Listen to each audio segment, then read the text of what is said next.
trasladamos hasta el desierto de Atacama para conocer lo que hoy en día es el mayor vertedero de ropa a nivel mundial. Somos seres humanos, señor alcalde, somos seres humanos. La gente que está en el gobierno no sé dónde están, que lo ayuden. Y que lo ayuden a correr esa ropa para allá para arriba, porque de repente hay un incendio aquí y lo vamos a quemar vivo.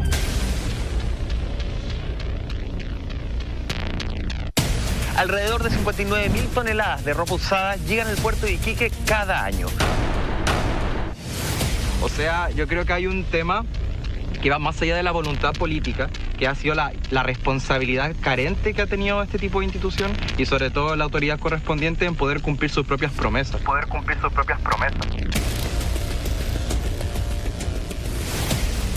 ¿Quiénes son los responsables de este verdadero desastre en el desierto? Encaramos a las autoridades.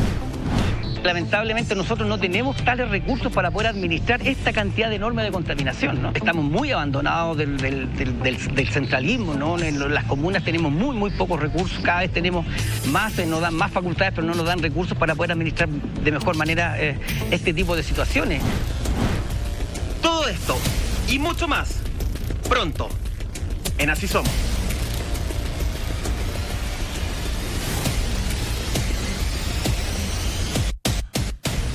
Cementerio textil en el desierto. Con el equipo de Así Somos fuimos a hacer un completo reportaje de quiénes están ganando plata con esto, quiénes están perdiendo, quiénes son los responsables.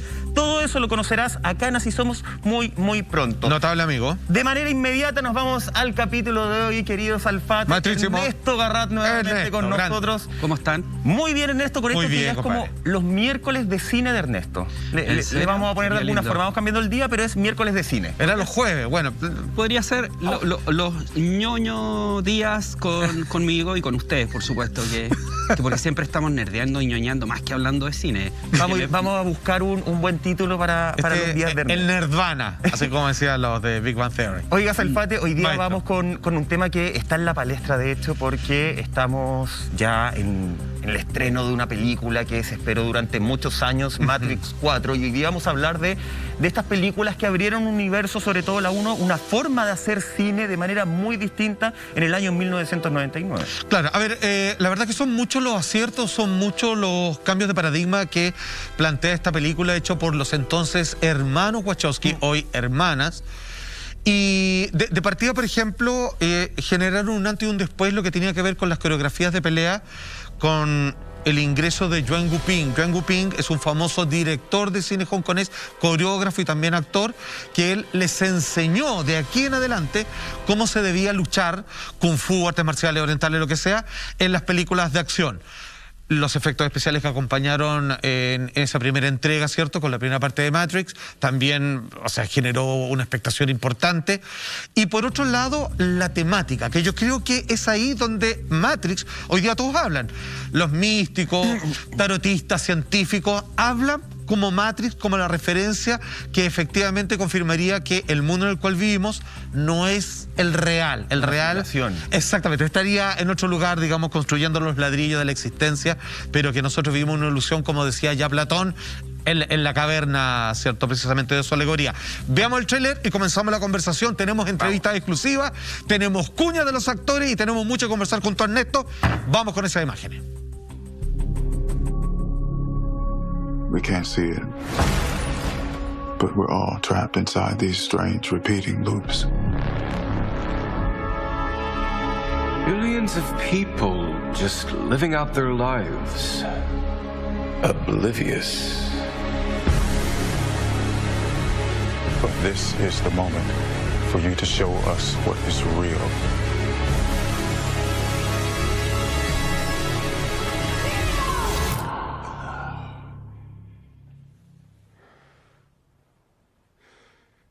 I remember this. So deja vu. And yet it's obviously all wrong. Maybe this isn't the story we think it is. They taught you good. Made you believe their world was all you deserved. But some part of you knew that was a lie. Some part of you remembered what was real. It's so easy to forget how much noise the Matrix pumps into your head. Something else makes the same kind of noise. War.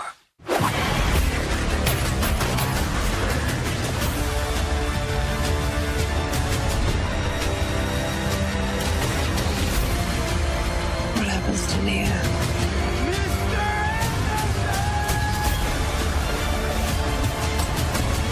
The most important choice in Nia's life. It's not his to make. She believed in me. It's my turn to believe in her. Part of me feels like I have been waiting my whole life for you. If you want to see Trinity again, fight for her!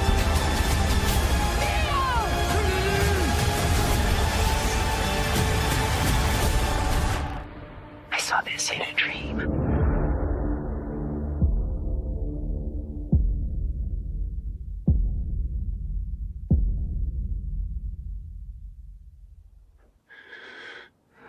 My dream ended here.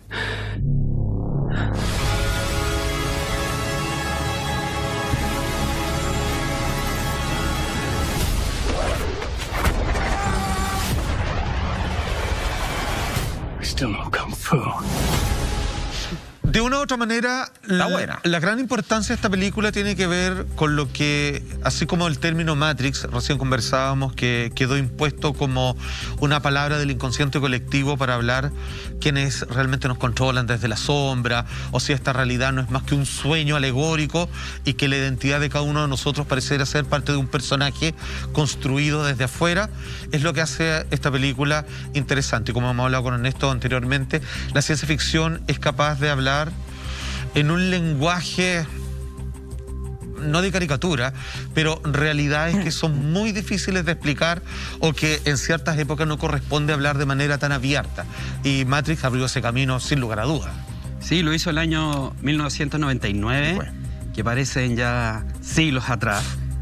Y lo que hizo, justamente como dice el maestro, es que abrió el camino, puso en evidencia algo que ya nos sonaba y que parecía el espíritu de los tiempos, pero no sabíamos darle forma. Ajá. En ese tiempo, cuando las tecnologías estaban estallando, cuando la internet estaba siendo parte de nuestras vidas, yo sé que ustedes son personas nativos digitales, querido Michael, pero hay personas como nosotros Ni tanto, Ernesto, yo estoy más cercano para allá. que venimos de la Máquina de escribir. Yo empecé a escribir en máquina de escribir, o sea, para mí esto es viaje a la estrella. Yo me siento el Capitán Kirk cada vez, o sea, siento, al fin estoy viviendo más o menos el sueño que soñé siendo un niño, aspirando a un futuro de ciencia ficción. Entonces lo que hizo esta película fue, de alguna manera, decirnos, ¿sabes qué? Estás viviendo ese futuro. Y en el fondo somos una especie de carga, somos baterías para que el mundo funcione. Había muchas metáforas muy buenas en la película que marcaron un antes y un después, y yo creo que ese paradigma fue vital para que esta película se instalara como un clásico instantáneo. Ernesto, en la película 1, cuando Morfeo le explica un poco todo esto a Neo, yo anoté un texto que me parece que grafica un poco lo que nosotros también estamos viviendo. De hecho, le dice, comillas, naciste cautivo en una prisión que no puedes tocar, ver ni oler. La mayoría no está listo para desconectarse, se está dependiendo del sistema, tanto que incluso se defenderá. De alguna forma, uno agarra esa frase en 1999, yo voy a partir de la base y acá lo voy a decir, que ayer es primera vez que veo Matrix 1. Ya, pero vio la que importa, digamos. Y la vi justamente para poder entender y no dar tanto jugo acá. Me parece que esa frase uno la escuchaba en 1999 y efectivamente era ciencia ficción. Era algo que uno decía, oye, ¿cómo voy a estar en una cárcel? Si soy libre, puedo escoger. Yo escojo si voy para acá, soy libre de decir dónde quiero hacer, cómo me quiero vestir, etc. Uno lo ve hoy día, en el año 2021, a puertas del 2022, y te das cuenta que esa frase es la pura realidad. Que en el fondo uno cree que puede escoger, que es libre de escoger, y agarro otra frase, que es en Matrix 2, que dice, ¿dónde la tengo? La elección es una ilusión creada entre los que tienen poder y los que no tienen poder. Cuando uno escucha eso se da cuenta que es lo que estamos viviendo hoy día. Tal cual. Que en realidad yo creo, me hace la ilusión de que yo puedo escoger mi vida, pero en el fondo no la estoy escogiendo. En el fondo todos hoy día estamos consumiendo la pastillita azul, queriendo o no queriendo, porque es la única forma de poder surgir y avanzar en este sistema. Claro, a ver, vamos un poco hablando de la importancia de la primera película que se traspasa acá, Ernesto. Claramente hace alusión a mucho simbolismo. Por ejemplo, Morpheus, ¿cierto? Que es quien lleva a Keanu Reeves. Es para el dios, mentor. Es para el dios del sueño. Eso es Morfeo, el dios de los sueños. Claro. La nave en la que andan es Nabucodonosor, que tiene que ver por el pasaje bíblico del Antiguo Testamento respecto a las profecías que hace José sobre este rey. Cosas así. Neo es el nuevo hombre. Y quizás algo que la gente no sabe, los textos que inspiraron el guión de Matrix 1 son unos textos védicos de la India aproximadamente del... no me quiero condenar, pero al chancho, es como 10.000 antes de Cristo, que se llaman Upanishads. De hecho, en la gran pelea final con el agente Smith, que es cierto que representa como un programa que se revela, cierto, de vigilancia, porque te quiere tener vida propia, lo que se escucha de fondo es un mantra, un canto muy conocido que se llama Asatoma Satgamaya, que habla sobre el que despierta, aquel que es capaz de liberarse de las cadenas, que todo ser humano nace con la idea de confundir lo que percibe con la realidad última, desconociendo en aspectos divinos que existe una realidad que trasciende la experiencia humana y que uno puede despertar a eso. Y estamos hablando de la gente autorrealizada, budas, cosas así. Pero te das cuenta que incluso ahí no hay una elección propia, porque yo veía la película y decía, a ver, Neo no decidió despertar, no decidió liberarse. Tenía la inquietud, digamos. A él tenía la inquietud, pero a él lo buscaron para liberarse. Lo que pasa es que en el fondo, incluso bajo la regla de estar como en esta nave con este mentor Morfeo, tú tampoco eres tan libre, porque también seguís la lógica que te imponen ahí. Es que es la clave narrativa que en ese tiempo las hermanas Wachowski aplicaron también, que es lo que se llama en Campbell, el estudio de los mitos, el viaje del héroe. Exacto. El héroe, cuando se involucra en una acción heroica, siempre se resiste. Dice, yo no soy el elegido. Claro. Es como Luke Skywalker, es como Frodo en El Anillo, es como Paul Atreides en Duna. Dicen, yo no puedo hacer esa misión, porque yo I'm not the one, no soy el chosen one. De hecho, the chosen one es es otro mantra, tipo de mantra que se escucha en estas estructuras narrativas.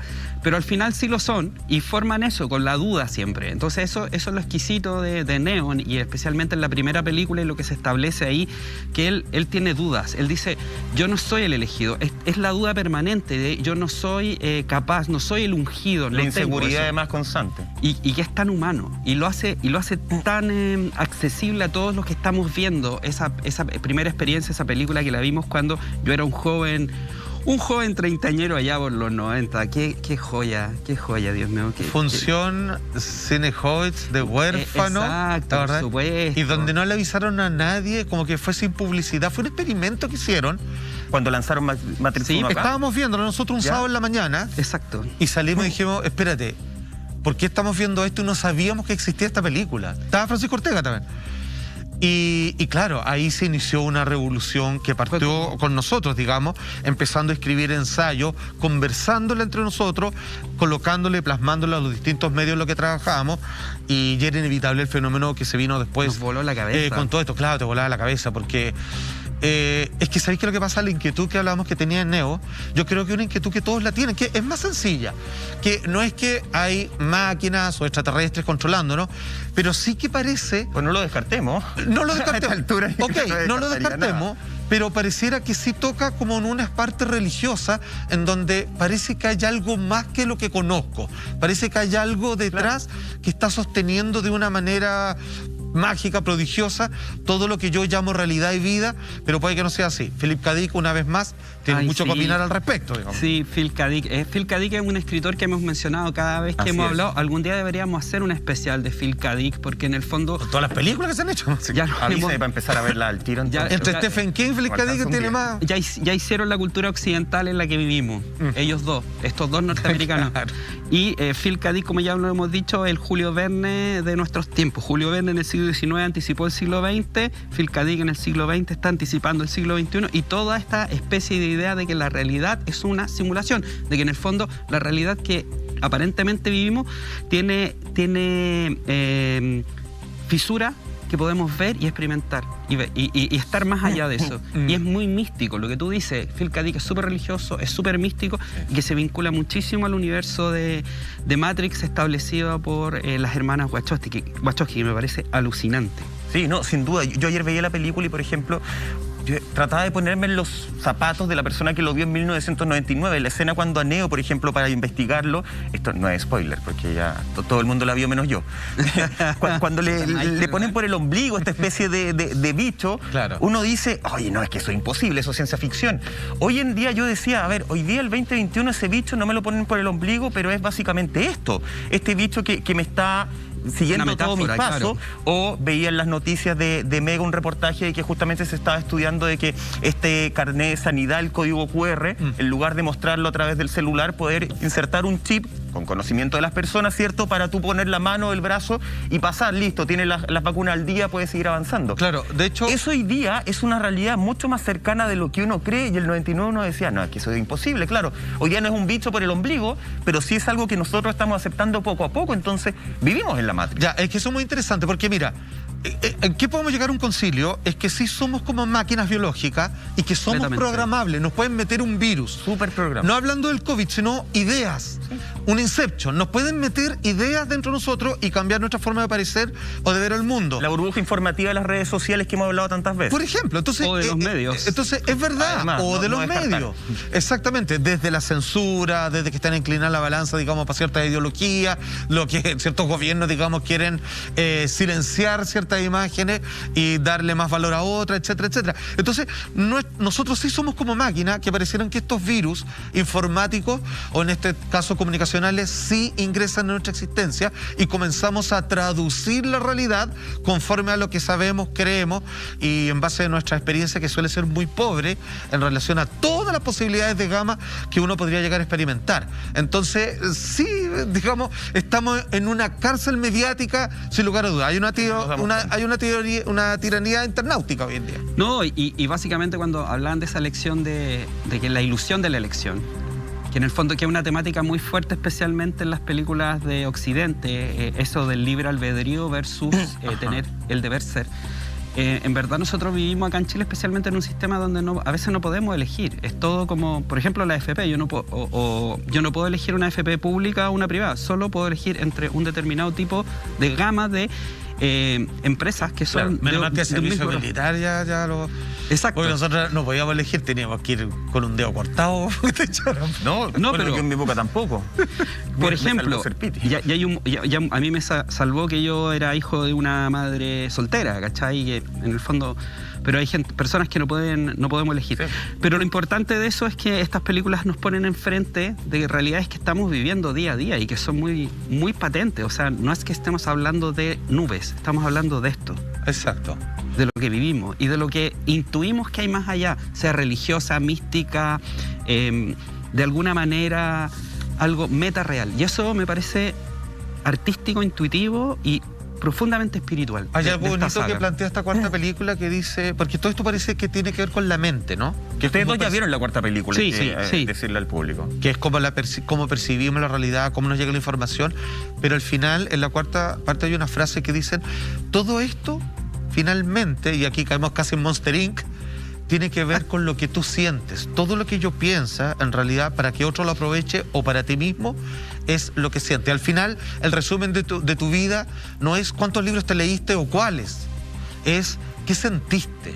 Claro. Ya está lo bonito de la cuarta película, es finalmente lo que nos define, no es la información que abarcamos en nuestra vida, sino cuánto sentimos y con qué intensidad. Es súper interesante eso. Y cuánto sentido le damos también a esa información. Se habla, de hecho, de que Matrix, la 1 de 1999, es de alguna forma una alegoría de la experiencia trans.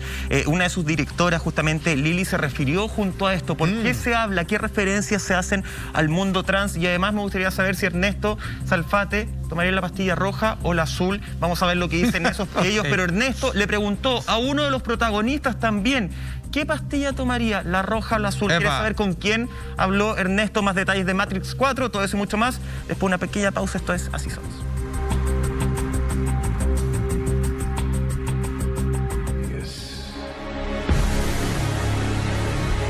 But this is the moment for you to show us what is real.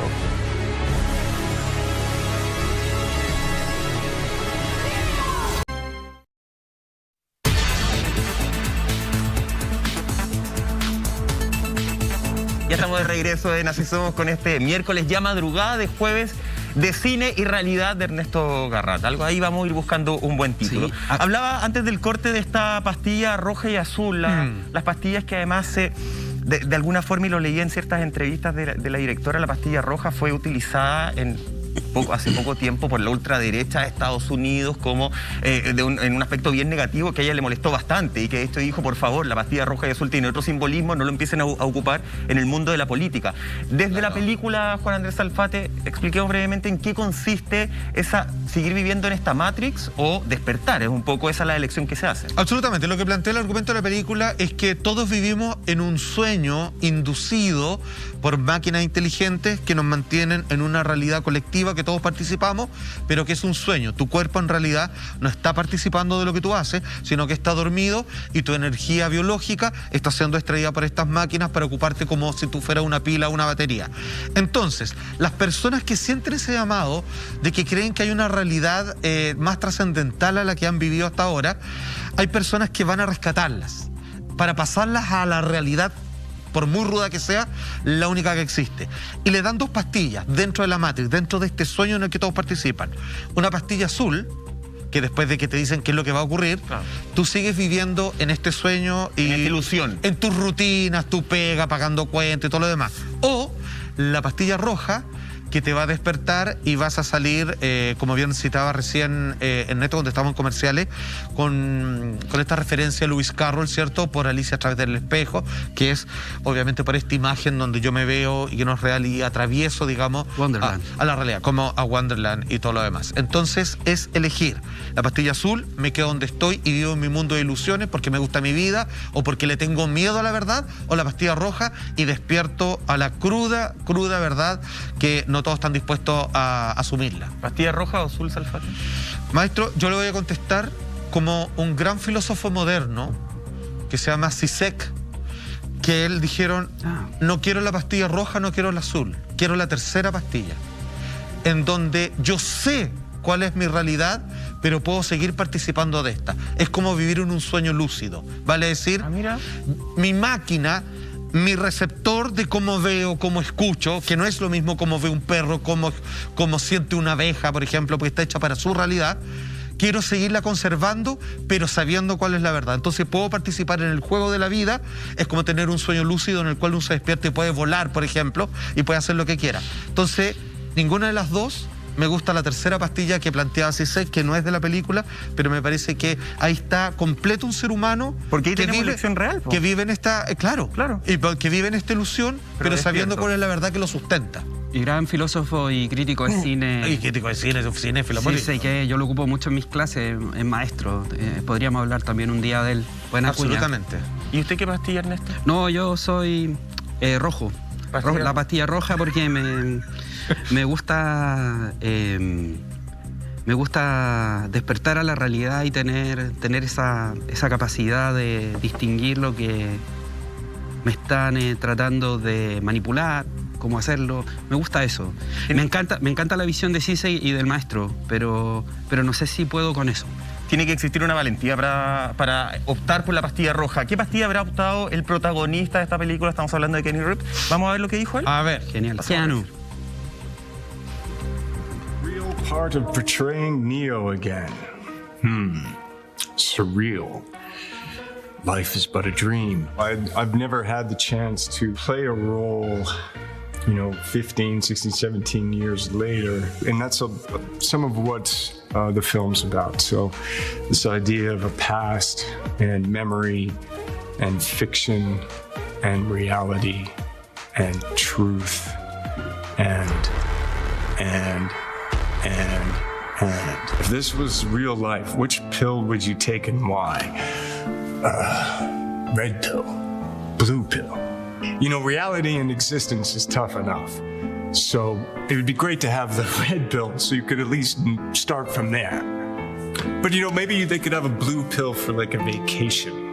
Like the vacation blue pill. But it still wouldn't be good as going on vacation on a red pill. Okay, next. Ahí estaba, la píldora roja, la azul para vacaciones, pero también poder ir de vacaciones con la roja, se las tomaría todas al final. Y un poco la que hablábamos con César, claro. Es como yo quiero, porque esto es lo que pasa. Esto es una cárcel, pero pongámonos religiosos, supongamos que la experiencia de la vida humana a manos de un creador o de la naturaleza, digamos, sin un dios demiurgo que hace estas cosas, tiene momentos bellos, que es la experiencia de ser humano, que es lo que decía el terapeuta Carl Jung. A diferencia de una persona realizada, de una persona, un santo, que vive en la trascendencia, claro. Dice, él ha perdido todos sus componentes humanos. Él ya no es un ser humano. Él está, digamos, ya camina sobre el agua, digamos. Entonces, a él no lo afectan las marejadas de las emociones y todo. Pero esa es la vida de un ser humano, ese es el interés. Entonces, de alguna manera, lo que decía Keanu Reeves es como, quiero tomarme la pastilla roja para ir de vacaciones, para este mundo de experiencia, para sentir los miedos. Uno por eso va al cine. Uno va al cine y paga por ver una película de terror, porque nuestro llamado es a sentir lo máximo posible. Y qué mejor que una película que sabes que no te va a ocurrir nada.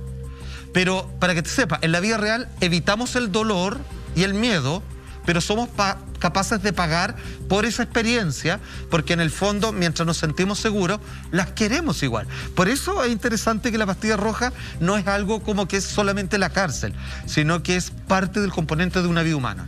Es tan exquisito el idioma inglés a veces, porque resume súper bien eso en Play. Un actor no interpreta, a un actor juega, play, ¿cachai? Play a role. Entonces tiene esa simulación del juego que viene desde niño. Y por eso nosotros desde niños tenemos clara esa marca de fábrica de que estamos simulando y estamos todo el tiempo interactuando entre esos dos niveles, ¿cachai? Que es lo que hablaba Zizek. Que los niños lo hacen siempre, ¿cachai? Claro. Entonces, yo miro a mi hija de 7 años y digo todo el rato, o sea, esto es, ¿cachai? Es la esencia de lo que somos. Hablaba con Liniers hace poco y él decía, hay que encontrar siempre esa entidad, eso, porque cuando somos niños somos completos.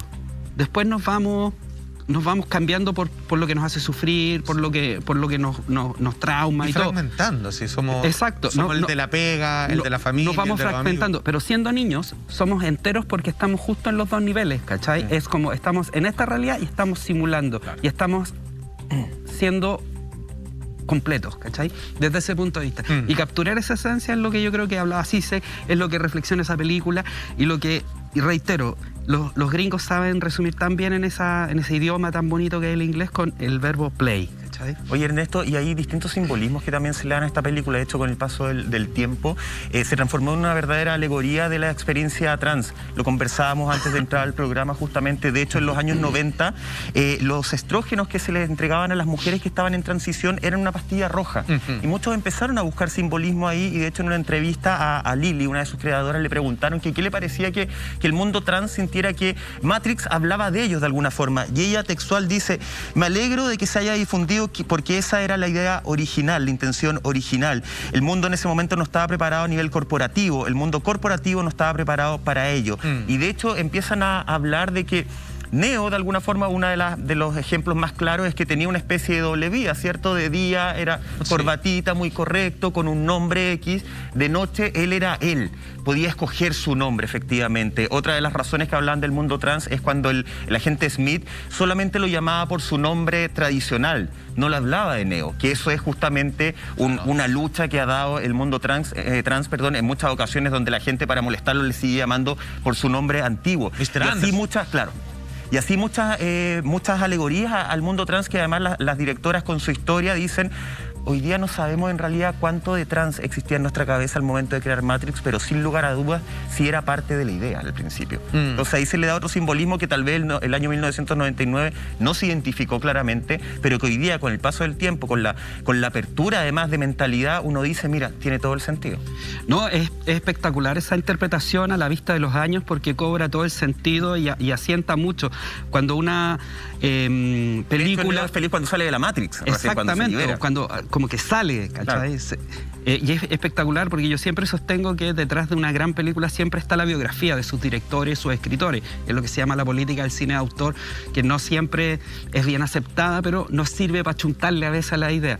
Y en ese sentido, justamente la idea de validar a las personas por lo que son realmente está muy presente en toda la saga. O sea, todos tienen dobles vidas, todos están tratando de dejar que esa existencia y esa identidad real sea la que todos los demás acepten. Y como tú dices, el agente Smith en verdad es como cuando escuchamos al candidato de ultraderecha ningunear y ser sumamente poco ciudadano, súper empático cuando ataca a nuestra gran actriz Daniela Vega y le niega su derecho a tener su nombre y su identidad. Sí. Entonces, todas esas metáforas se ajustan tan bien al tiempo que vivimos. Imagínate, estamos hablando de una película de 1999 y ahora estamos en el 2021 y todo eso dialoga de una manera súper fluida, ¿no? Fíjate que hay algo que es súper interesante, que la cuarta película, que se estrena hoy, lo plantea, mañana jueves. O sea, hoy ya es madrugada, pues, sí, no, pero el estreno oficial fue el miércoles 22. Que es cuando lo hacen aquí en estas Chile, funciones de medianoche. Aquí en Chile el estreno iba a ser el miércoles, así que estamos súper bien. Perfecto, ok. Plantea una cosa muy interesante esta cuarta película, que tiene que ver, por ejemplo, para todos los que vieron Matrix, es que si en este juego de programación, de simulación de las máquinas, que esclaviza a los seres humanos, que haya un salvador, un profeta, ¿cierto? Un elegido, un chosen one, no sea parte del juego también. Cada cierto tiempo le soltamos a un liberador como para mantener el equilibrio, pero también es parte de un plan. ¿A qué voy? Esto quizá la gente no lo sabe, pero tiene que ver con el elegir, y que es muy interesante con respecto a la gente trans, en donde esto ya pararía cualquier discusión de opinión respecto a si alguien es lo que siente ser, lo que cree que es, más allá de que digan nació biológicamente de tal manera, a mí no me parece, choca con mi idea, etcétera, etcétera. Y es que en los años 80 hay un señor que se llama Benjamin Levitt, que hizo un experimento impresionante. Él descubrió, y esto es bien terrorífico, porque esto se sigue repitiendo año a año en distintas universidades, y es para saber si uno tiene libre albedrío o no. Y descubrieron, de un experimento, digamos que es sencillo, pero no me quiero explayar mucho, digamos, para no latear, es que ellos podían detectar que antes de que tú eligieras, antes de que tú fueras consciente de tu elección, por lo tanto, en el momento que tú eres consciente de tu elección, ahí elegiste, ellos lo sabían de antes por toda una movilización que había en tu cuerpo. Vale decir, tú tienes un programa mental, cerebral, un ser humano, con todos, que cree que elige. O sea, ¿qué es un ser humano en relación a un animal? Alguien que tiene algo más, que es alguien que cree que elige, pero en realidad no elige porque por máquina es detectable que la elección ya está hecha antes. Claro. Vale decir, a ti te decían, elige, pero manzana. Entonces tú dices, en cualquier momento tú decías, voy a pera, sí, pero no voy a decir, pera, manzana. Y ellos ya tenían la elección, 2 segundos antes decían, va a elegir tal cosa. Vale decir, tú no eliges. Los seres humanos solo creen que eligen. ¿Qué digo con esto? Que una persona trans está siendo inmensamente honesta porque todo su ser está solicitando algo en él. Entonces no es de opinión. Y es súper interesante porque esto que estoy diciendo lo mencionan en la cuarta película. Si lo pueden ver en YouTube, o sea, el periodista que va a hacer ese experimento sale afuera a la calle y se va a vomitar. Así, porque dice, me acabo de dar cuenta en realidad que yo solamente pienso que elijo, pero yo no elijo nada. La vida está eligiendo por mí. Solamente que yo nací con esa sensación, y eso es lo que se llama un ser humano. Qué importante que una película que marcó generaciones, una película que cambió, como ya lo hemos hablado, la forma de hacer cine con los efectos especiales, con la forma de contar, hoy día sea una alegoría al mundo trans, un mundo que ha estado invisibilizado eternamente hace muchos años. Así es que me alegro mucho, y un abrazo a toda la comunidad trans de nuestro país y del mundo entero. Ernesto, usted nos trajo, como siempre, en sus días de cine, en sus días de película, nos trajo una entrevista de aquellas. Hablaste con Neil Patrick Harris. Maestros. Uno de los grandes protagonistas de Matrix 4, ¿cierto? Sí, Neil Patrick Harris tiene una función muy relevante en la película. Es el psicoanalista, él es el analista que atiende a Neo. Como se ve en el tráiler. Como se ve en el tráiler. En esta película Neo ha olvidado, el señor Anderson ha olvidado quién es, cree que todo el mundo que vivió en la primera película es tal vez un sueño, una ilusión que él ha transformado en una especie de producción, historia de videojuego, porque él es un programador de videojuegos, no diré más, y en el fondo Neil Patrick Harris trata de que él sepa distinguir la realidad de la ficción. Y empastillado en azul. Y empastillado, ¿no? Con puras pastillas azules. Puras pastillas azules. Pastilla azul, ya. ¿Y el actor cuál tomará? ¿La roja o la azul? Le preguntó Ernesto Garrat, entonces vamos a ver esa respuesta. You take the blue pill, the story ends. You wake up in your bed and believe whatever you want to believe. You take the red pill, you stay in Wonderland, and I show you how deep the rabbit hole goes. What is your pill? The red one or the blue one? Oh, I believe that life is experiences. We can all live in one house at the same place and read about other people and educate ourselves in a small world. When you go outside of your own comfort zone, when you're immersed in something that you are unfamiliar with, then I think you can really learn things. So I would take the red pill every time. Me too. Me too. Let's do together. Ahí estaban, los dos entonces juntos se van a tomar la pastilla roja. ¿Qué otra experiencia puedes sacar de esta entrevista que le hiciste a uno de los grandes protagonistas de esta película? Que es alguien muy gracioso, es muy sarcástico, muy seco. En otras respuestas que dio tenía un sentido del humor muy lúcido.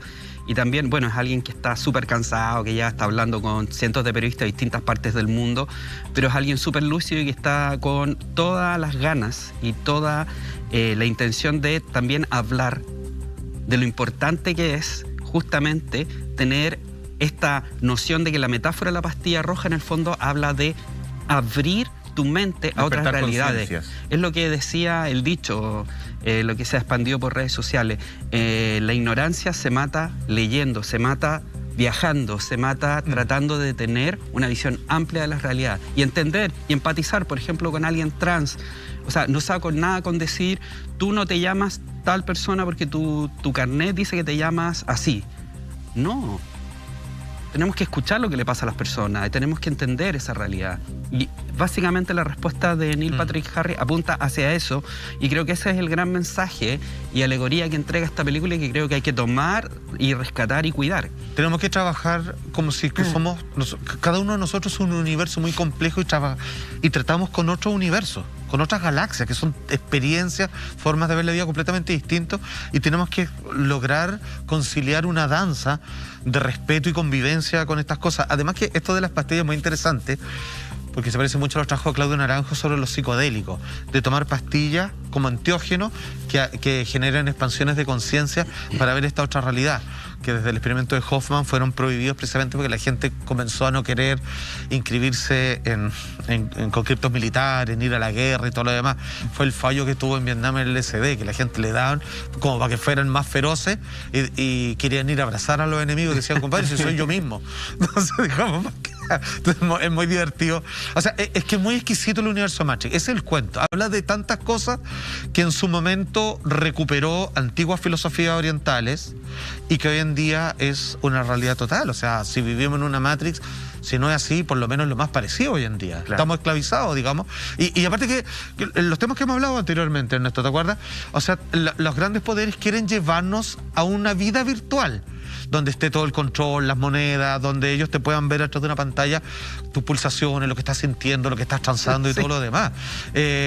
Por eso, no sé si hay que rechazarlo del todo, pero no tenemos que olvidar de dónde vivimos, que esta es... El tema es cómo lograr ese equilibrio de alguna forma entre esa tercera pastilla que tú decías, entre vivir esta realidad que puede estar creada, puede estar inventada, como ustedes quieran, pero efectivamente con la conciencia de no que estoy viviendo algo que tal vez no es mi propia realidad y que es más importante el sentir, un poco lo que hablábamos antes, un poco lo que pasa justamente con la comunidad trans, el sentir lo que yo quiero y defender eso, por más que va a tener un montón de personas y un séquito de señores Smith que van a querer traerte justamente a la realidad que socialmente se estableció. Exacto, lo que dice esta película, ¿no?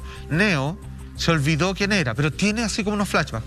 Eso, la invitación es no te olvides ni siquiera quién eres, porque puede ser muchas cosas, sino qué eres, que es más importante. Es lo que pasa cuando, a todo esto, qué bueno mi inglés, que bien, Open English me resultó súper bien. Perfecto, éxito. Está pagando el curso ahí. Pagando el curso bien. No, perdón, Open English no. O sea, yo tomé mi laboratorio de inglés del liceo público, bien, gracias profes, si es que están vivas.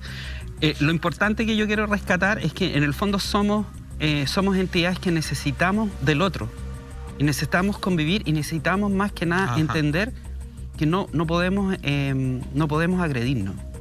Necesitamos estar sumamente en línea y estar empatizando y ser capaces de ser el otro, ¿cachai? Sí, de eso se trata Matrix y eso habla en el cine de las Wachowski. Cuando tú hablas de Sense8, cuando hablas de Cloud Atlas, incluso Júpiter Ascending, es como gente que descubre que es otra cosa. Claro. Cloud Atlas van cambiando, los mismos actores van haciendo distintos personajes a través de la película. En el fondo somos nosotros mismos que podemos ser otras cosas u otras identidades y eso es precioso, ¿cachai? De hecho, él mencionó la serie Sense8 que va más al chancho con eso porque... Y que es mejor que muchas películas de Matrix. Es verdad.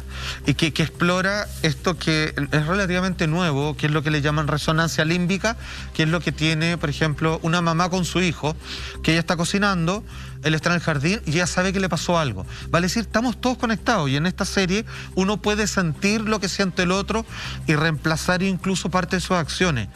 Lo que dice Ernesto a mí me parece que es vital. O sea, ya, supongamos que esto es una ilusión. Si la tomamos como escuela, ¿qué venimos a aprender acá? A ver al otro como a ti mismo. Claro. Y poder convivir en paz y ascender juntos. Y qué importante lo que dice Alfate, lo que decía Ernesto también, de esto de aprender a vivir en comunidad, pero real. Porque socialmente se nos enseñó que necesitábamos al otro, pero necesitábamos al otro en una escala de uno está más arriba y el otro está más abajo. No por conveniencia. Necesitábamos utilizar al otro. No manipular. Eso es lo que se nos enseñó socialmente. Hoy día la importancia es vivir en comunidad. Atención, porque Ernesto también siguió conversando, tuvo una charla muy, muy larga con Neil Patrick Harris. ¿Qué significa para el actor el estar participando en esta película, en el fenómeno de Matrix, en el mundo de Matrix? Todo eso y mucho más te lo contamos después de esta pequeña pausa. No te vayas.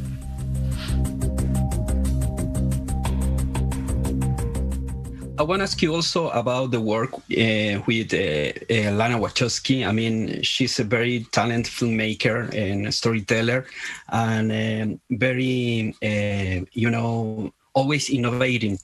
How was the work with her and being involved? Ya estamos de regreso en Así Somos en estos miércoles de Película Realidad junto a Ernesto Garrat. Vamos a continuar hablando de Matrix 4, pero antes, escúchame bien, porque si necesitas exámenes clínicos, Testet es tu mejor alternativa. Realizan exámenes de sangre, orina, COVID-19, antígenos y mucho, mucho más. Y además, si no tienes tiempo, Testet va a tu domicilio, ya que tu salud es lo más importante. Además, tiene convenios en FONASA y reembolsos con ISAPRE. Ya lo sabes, agenda tu hora en testet.cl. Ahí está todo la información para que tengas tus exámenes al día. Nosotros seguimos avanzando y antes del corte ya hablábamos de esta entrevista de Ernesto Garrat junto a Neil Patrick Harris, uno de los grandes protagonistas de Matrix 4. ¿Qué significó trabajar en esta película? Póngale play. I want to ask you also about the work with Lana Wachowski. I mean, she's a very talented filmmaker and storyteller, and very, always innovating. How was the work with her and being involved in this blockbuster? I mean, it's Matrix, I think the greatest part of the experience and the chapter for me is getting to work with Lana, getting to know her, getting to be welcomed into her bubble, both creatively making a movie and how she sees shots and how she's willing to play and how she's following truth. But also just as a person, her evolution is so inspiring, and getting to talk to her about anything, whether it be what TV show are you currently watching, or whether it be what do you think about my life or the world. She has very well thought opinions that that are grounded in her truth. And it's a rare thing to see someone so free and open. And I think the world of her. She's great. And also smart, I guess. I mean, maybe she's smarter than everyone in the room. Claramente estamos hablando... A ver, estaba hablando del tema trans. Recordemos, los hermanos Wachowski finalmente logran recibir una intervención quirúrgica para convertirse en las hermanas Wachowski. Y esa libertad, ese poder elegir, ese dar un puntapié inicial a un movimiento que fue bastante aplaudido en una época relativamente controversial con estos temas, y un poco lo que el actor Neil Patrick Harris habla ahí, es precisamente esa bandera ya ni siquiera de lucha. ¿Sabéis qué? Yo no voy a pelear, yo no te voy a pedir permiso, yo voy a plantear mis sensaciones, las voy a llevar a cabo, y esa libertad, que junto a lo que comentaba Ernesto, va de la mano de una inteligencia. O sea, no son personas que viven dentro del capricho, sino sencillamente de una identificación honesta y real y profunda con su verdadera esencia y cómo llevarla a cabo, no solo en su cuerpo como ejemplo de vida, sino también en las temáticas de sus películas. Claro. Entonces, ahí es cuando uno dice, te guste más, te guste menos, Matrix es una película importante, porque es un manifiesto, es un ensayo de tantas cosas en realidad. Sí, yo también lo considero así. O sea, cuando la vimos en el 99 era un ensayo filosófico. Claro. Era también una lección de narrativa, porque hacía guiños constantes a Lewis Carroll y a Campbell, y cómo escribir una historia, y cómo explicar una historia hiper enredada de una manera simple, literalmente en vez de pera y manzana, con pilas, con batería. Y finalmente nos enteramos que tiene que ver con algo tan biográfico como lo que le pasó y la búsqueda de la identidad de las hermanas Wachowski, especialmente a Lana Wachowski, directora de esta última entrega. Y me parece fabuloso que justamente se apoye esta reivindicación, que necesitamos hacerla, necesitamos cuidarla, como yo dije, porque si no, ante cualquier alzamiento de ideología del odio, vamos a encontrarnos con más crímenes y más atentados y más abuso y más humillaciones y más violaciones a personas que buscan su validación justamente como eso, personas, porque todos somos personas y merecemos el mismo respeto. Y que no tendrían por qué estar buscando, ni peleando, ni luchando por esa validación. Una reivindicación que es súper necesaria, como dice Ernesto, pero ojo, sin presiones. No recuerdo bien si fue a Lana o a Lili que tuvieron que contar públicamente, una de las dos, que era trans, porque estaba siendo presionada por un periodista en específico, que si no lo contaba en una entrevista con él iba a sacar la información a la luz pública. Sí. Entonces, ese tipo de presión, hoy día, año 2021, sigue ocurriendo, y esas son las cosas que no tenemos que soportar como sociedad, porque claro, ellas estaban viviendo sus tiempos. Una hermana lo asumió públicamente, lo contó públicamente, no la palabra asumir está mal utilizada, lo contó públicamente antes que la otra. Y la que lo quiso contar después lo contó básicamente en el momento, no que ella quería, sino que el momento que se sintió presionada por la prensa, por un periodista en particular, que ahí también hubo una polémica, después el periodista dijo que nunca fue así, qué sé yo, pero ella se sintió presionada a contarlo.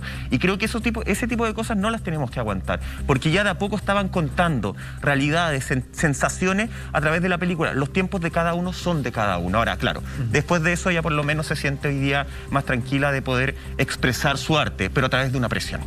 Sí, hay que entender de que en eso de respetar los tiempos es muy importante, por la sencilla razón de que una persona trans no es simplemente que está ajustando una decisión, está en una batalla explícita contra una sociedad que en un porcentaje no menor resiste eso y le hacen la vida a cuadritos. Entonces, probablemente después de haber vivido una batalla interna. Porque claro, ninguno de nosotros puede ponerse literal en los zapatos de una persona trans, pero yo que he conversado con personas que me gusta leer mucho del tema, primero viven la batalla interna y después empiezan a batallar con el resto, entonces más encima una presión de por medio. Absolutamente, como digo, están en una lucha. O sea, la idea es que en algún momento la decisión de cada persona, en la debida honestidad y responsabilidad, porque hay que entender de que un problema, yo no soy nadie para decir este sí, este no, claro, pero claramente, como en todas las temáticas, algunos se cuelgan por problemas de identificación y se meten en cosas incluso hasta por moda. Eso se ve en partidos religiosos, partidos políticos, en y todo toda lo demás. Claro, y de repente se llega a ridiculeces, en la política, donde hay personas que empiezan a decir, bueno, así yo me creo jirafa, bueno, y respétenme. Entonces, hay límites para las cosas. O sea, hay que entender de que existe un límite en la interpretación y del real sentir, pero no se puede abusar de eso. ¿Por qué yo soy tan odioso con eso de no insistir? Porque en vez de ayudar, le hacemos muy difícil al trabajo de las personas que sí están en ese proceso. Y cuando alguien lo quiere hacer simplemente para joder, digamos, porque no sabe qué hacer más en la vida, o porque no sabe si quiere estudiar contador o auditor, o ser futbolista, o sea, así de extremo, hay algunos, digamos, que empiezan a buscar y con cierto relajo. ¿Por qué digo así? Porque cosas tan trascendentales con esto amerita una cierta responsabilidad también. Entonces hay que acompañar, pero también, digamos, es un trabajo de honestidad y dar los pies, digamos, con completa entrega a este proceso, digamos. No es que uno se va a ir cambiando, bueno, como quien se cambia de ropa también. No, absolutamente que no. Qué bueno que este tipo de películas efectivamente nos den este espacio y este programa nos dé este espacio más para conversar de temáticas que socialmente son tan importantes. Hablamos y comenzamos hablando de Matrix, ya realidad simulada, Ernesto. Pero no es la única película que presenta una realidad simulada. Hay otras películas que, por supuesto, usted sabe en la casa, yo las vi, obviamente. Piso 13. Cuéntanos de qué se trata esa película, claro. Piso 13 que estamos viendo ahí en pantalla. Piso 13 es una película también de 1999. Es curioso, ese año hubo... Ah, mira, son del mismo año. También, si no me equivoco, Dark City es como de esa época. Exactamente, señor. Sí, bueno, esas coincidencias como... Son todas contemporáneas. Y básicamente se trata de un experimento en donde tú puedes entrar a una realidad simulada del pasado y ser parte de esa realidad. Bueno, Vincent D'Onofrio, joven, muy joven y con pelo, gran actor por lo demás. Y puedes entrar en este mundo ambientado en los años... 30. Con Javiera Contador ahí. Hola, Javiera. En los años 30, en donde puedes ser parte, puedes revivir tus sueños, puedes revivir la vida. Justamente con este protagonista que está completamente anonadado, cómo se puede, en el fondo, vivir estos dos mundos. De hecho, esta película es buena. Es muy buena. Tiene la capacidad y tiene la anticipación de hablar del mismo tema. ¿Sabes que no había caído en la cuenta que las tres eran del mismo año, Juan Andrés? Exactamente. Absolutamente. Pero la década del 90 fue como...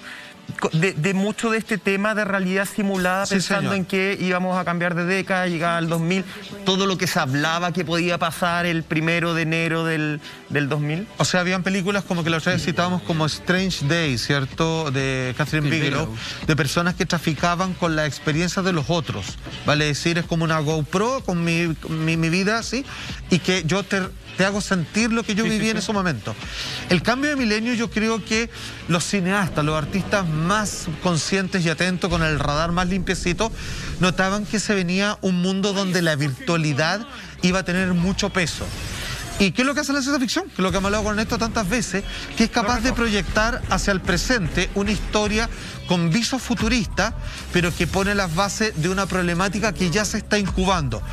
Esta película que, ojo, no es una versión barata de Matrix, es un peliculón esto. Es tremenda película que se vio aplastada, digamos, por la fama de Matrix, claro, pero es igualmente buena. Habla precisamente de cuán real es la realidad, o sea, si es que... Mira, ya lo decía Hamlet, el príncipe de Dinamarca, ¿cierto?, de Shakespeare. Él, en su famosa frase, así cuando agarra la calavera, ¿cierto?, que mataron a su padre, lo envenenaron, y él no sabe qué hacer, que le gusta Horacio, en fin, agarra esta calavera y todos se sabe la frase ser o no ser. Pero él sigue eso y dice algo muy importante. Dice ser o no ser, vivir, morir, tal vez soñar. Y ahí él para, porque dice, si mi vida muriese y siguiera en sueños, sería lo mismo que seguir viviendo. Vale decir, estoy soñando, estoy viviendo. Y estos sueños los puedo cambiar. Puedo elegir el sueño que quiero tener, que sería lo mismo que vivir. Es esto mismo. Hay quizás personas en el futuro que digan, no me gusta mi vida, y todos los días tomo desayuno y me enchufo a una máquina y voy a trabajar con otro cuerpo, con otras rutinas, otros amigos que puede que existan o no, etcétera, etcétera. Estas películas hablaban de eso, que es el mundo hacia donde nos vamos. Es lo que, claro, como este choque con las nuevas tecnologías, es que Michael, tú de verdad, como eres nativo digital, no entiendes. Si no soy tan nativo.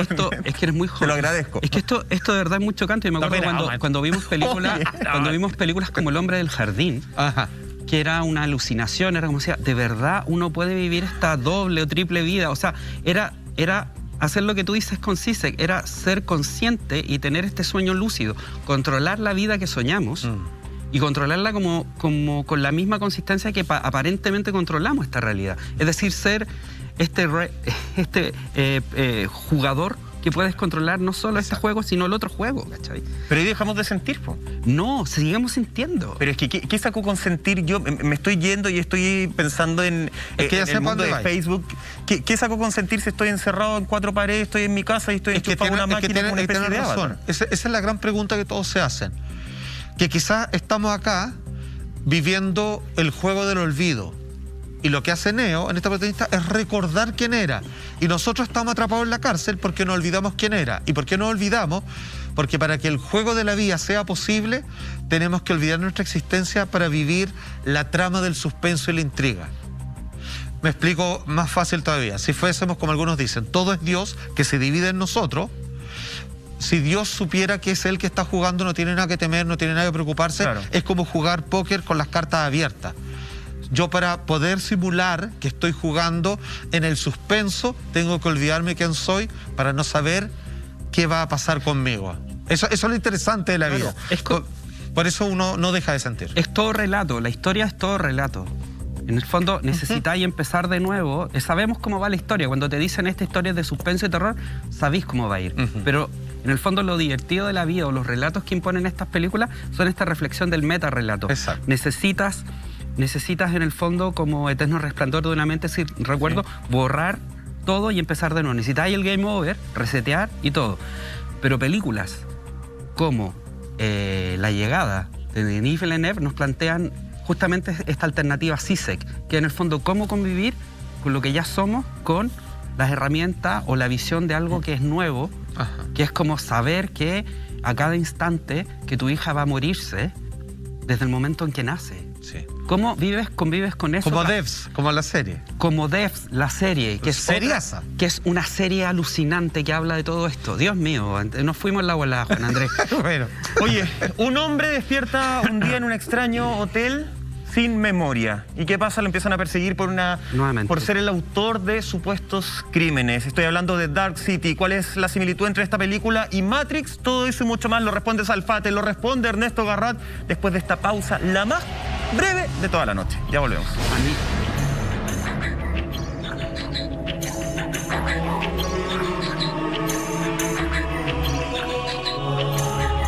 Ya estamos de regreso en Así Somos y escúchame bien, porque para terminar el año de la mejor forma, prepárate para las fiestas de fin de año con un relajante spa de pies en tu propia casa. Encuéntralo a un precio más que especial en tienda.lared.cl. Ya lo sabes, puedes ingresar de inmediato a tienda.lared.cl y nosotros seguimos avanzando en este capítulo de Así Somos. Estábamos hablando de Dark City, querido Salfate, que tiene similitudes justamente también con Matrix.